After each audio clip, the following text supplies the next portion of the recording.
Denise a tout de suite des soupçons lorsqu'une superbe femme remet à son mari, Mitch, un mot de remerciement dans un bar. Quelques instants plus tard, quelqu'un lui envoie une vidéo montrant Mitch et la jeune femme sexy ensemble. Denise se met en quête de preuves de l'infidélité de Mitch et tombe sur un secret encore plus sombre. Denise et Mitch étaient avec leurs amis Tony, Tina et Greg dans un bar. Mitch était fier de parler de son travail sur les voitures de collection. « J'ai réparé une vieille Mustang et une Chevrolet ancienne », se vantait-il. « Une Mustang ? Si est impressionnant », a sifflé Tony, tandis que les autres étaient tout aussi impressionnés. Denise est sceptique quant aux affirmations de Mitch, compte tenu de leurs difficultés financières avec l'atelier de réparation automobile, qui est à son nom en raison de ses mauvais antécédents en matière de crédit. Mais elle est restée silencieuse, le laissant s'exprimer. Lorsque Mitch est allé chercher une autre tournée de boissons, une belle femme s'est approchée de lui et lui a tendu une note, que Denise a vue. Au retour de Mitch, elle s'est empressée de saisir la note et l'a lue à haute voix. « Merci pour la nuit dernière ?» Il a tenté de l'écarter en disant « Den, ce n'est qu'une farce. » Si est Tony qui l'a organisé. Oui, juste une blague pour détendre l'atmosphère, dit Tony en gloussant, mais Denise entendit la rupture dans le son. Un message de notification interrompit l'atmosphère tendue. Le téléphone de Denise s'alluma et elle jeta un coup d'œil à l'écran. Un sentiment d'impuissance l'envahit lorsqu'elle ouvrit le message, révélant une vidéo.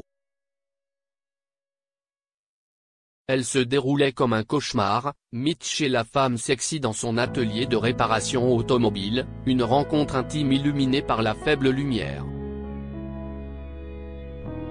Secouée par la preuve de la trahison de Mitch, Denise a décidé d'affronter directement la femme.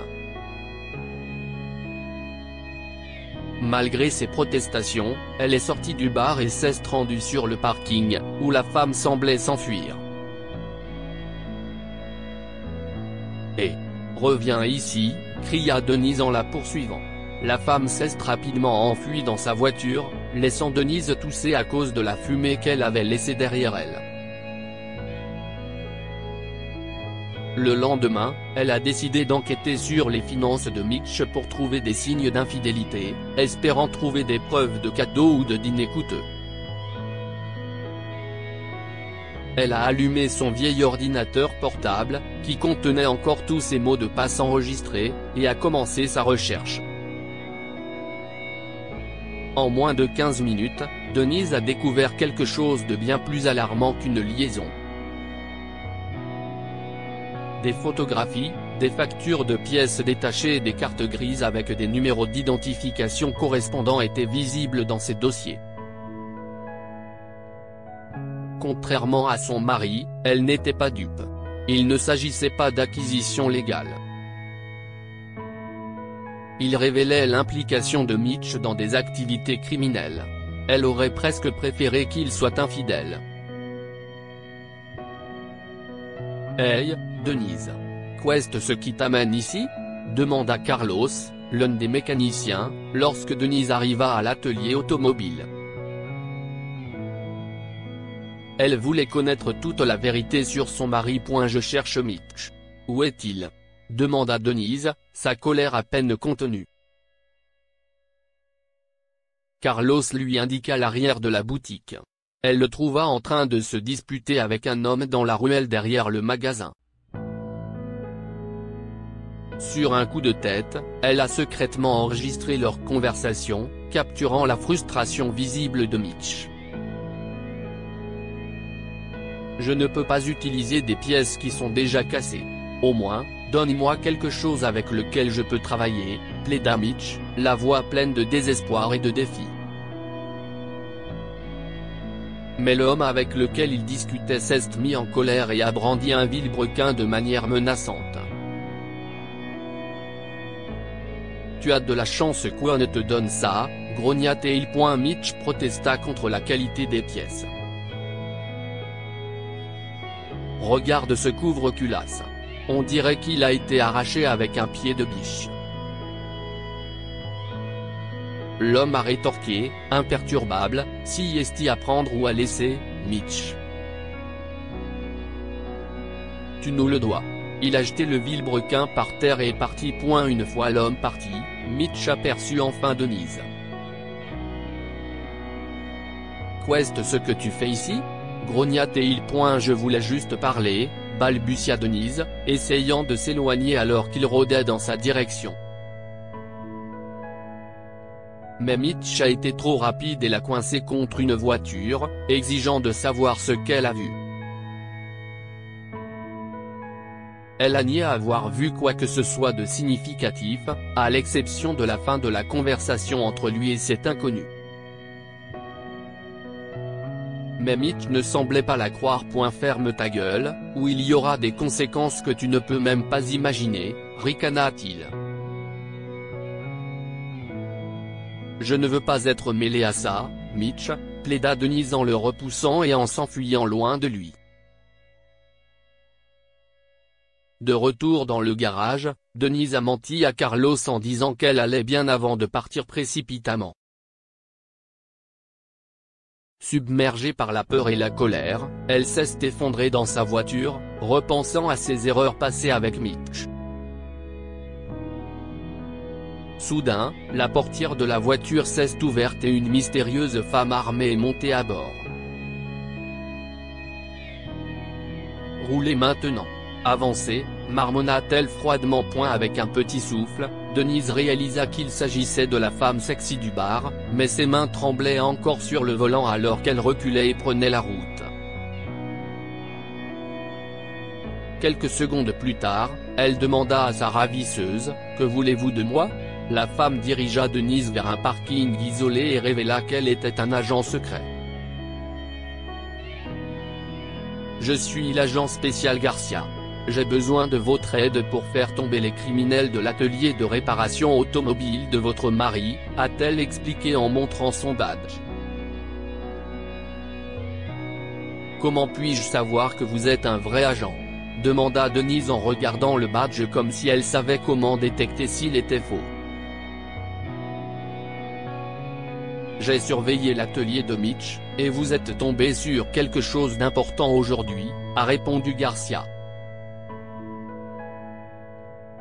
J'ai besoin que vous coopériez. Après quelques secondes de réflexion, Denise acquiesça. Je vais vous aider, répondit-elle, la voix tremblante. Qu'avez-vous trouvé ? Demanda l'agent Garcia à Denise une fois qu'ils furent arrivés chez elle et qu'ils eurent examiné l'ordinateur portable de Mitch. Denise lui montra des photos et des factures indiquant des activités illégales. Il a fait affaire avec ces gens, payant des dettes avec des pièces de voitures volées, expliqua-t-elle. Si est crucial. Ça le relie à ces types, déclara l'agent Garcia en faisant un signe de tête vers l'écran. Denise baissa la tête. Je pensais qu'il trompait, mais si est plus que ça. Il est impliqué dans quelque chose de dangereux. Après avoir examiné les preuves, y compris une vidéo des transactions louches de Mitch, l'agent Garcia a fait une demande. Il y en a assez pour une affaire, mais nous avons besoin de plus. Mitch pourrait être la clé pour faire tomber tout le réseau. Pouvez-vous faire une dernière chose pour Myder ? Demanda-t-elle. Denise a attendu le retour de Mitch en faisant les 100 pas dans le salon. Lorsqu'il est entré, chancelant et bredouillant à cause de l'alcool, elle a arrêté de faire les 100 pas et s'est énervée. Tu as bu, n'est-ce pas ? Demanda-t-elle. Mitch lui répondit, ce ne sont pas tes affaires. Où est mon dîner ? Il a octé en terminant sa phrase. Ignorant sa demande, Denise poursuivit, Mitch, il faut qu'on parle. Que se passe-t-il avec l'argent que tu dois à ces gens ? Il a essayé de se défausser en disant qu'il s'agissait de problèmes professionnels, mais Denise a exigé la vérité après avoir été témoin de son altercation avec l'homme à propos de pièces de voiture volées. Il a fini par craquer. Je les ai escroqués, d'accord ? J'ai vendu une voiture classique volée et j'ai empoché une grosse somme, avoua Mitch en essayant de se stabiliser. Tu l'as dépensé sur quoi ? Demanda Denise en croisant les bras. Mitch avoua avoir dilapidé l'argent dans la copropriété d'un chien de course, croyant qu'il s'agissait d'un investissement lucratif. Denise se remit à faire les 100 pas, mais ce n'était pas à cause de son anxiété. Elle était frustrée et avait envie de crier ou de lui tirer les cheveux. Comment as-tu pu nous entraîner dans un tel pétrin ? Je ne m'attendais pas à ce que tu le découvres, alors tu ferais mieux de te taire. Tu finiras avec des chaussures en béton au fond de la rivière si tu le dis. Ils ne me feront rien, dit-il en souriant et en riant comme un ivrogne. Ils ont besoin de moi. Sans crier égard, il a trébuché sur ses propres pieds et s'est retrouvé par terre.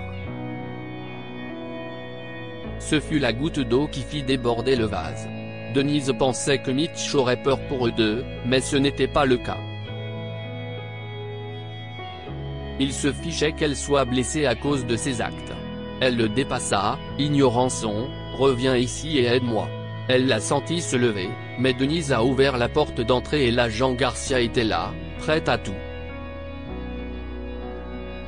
Mitch a été pris au dépourvu lorsque Garcia a révélé sa véritable identité et l'a arrêté. « Pourquoi m'avez-vous envoyé cette vidéo ?» demanda Denise à l'agent infiltré un peu après que d'autres officiers aient fini de fouiller son domicile, au cas où ils auraient pu recueillir d'autres preuves. « J'ai pensé que vous deviez savoir ce que faisait Mitch, » a répondu l'agent Garcia en soupirant. «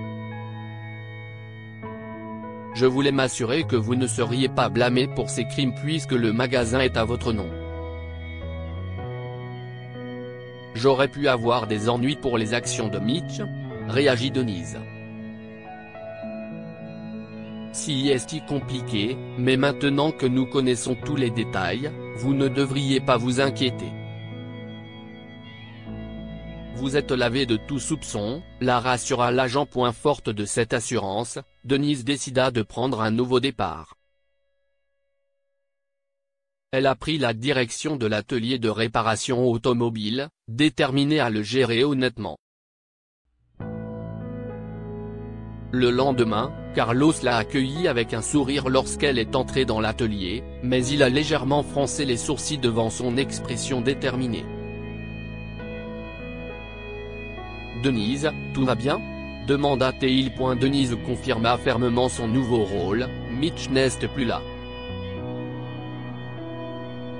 Nous allons gérer les choses différemment maintenant. Il n'y aura plus d'activité illégale. » Carlos a été surpris pendant une seconde, mais il a rapidement retrouvé son sourire. « Je suis d'accord avec toi, Denise. Il était temps, » acquiesça-t-il. « Dites-nous ce que vous pensez de cette histoire et partagez-la avec vos amis. Elle pourrait les inspirer et illuminer leur journée. »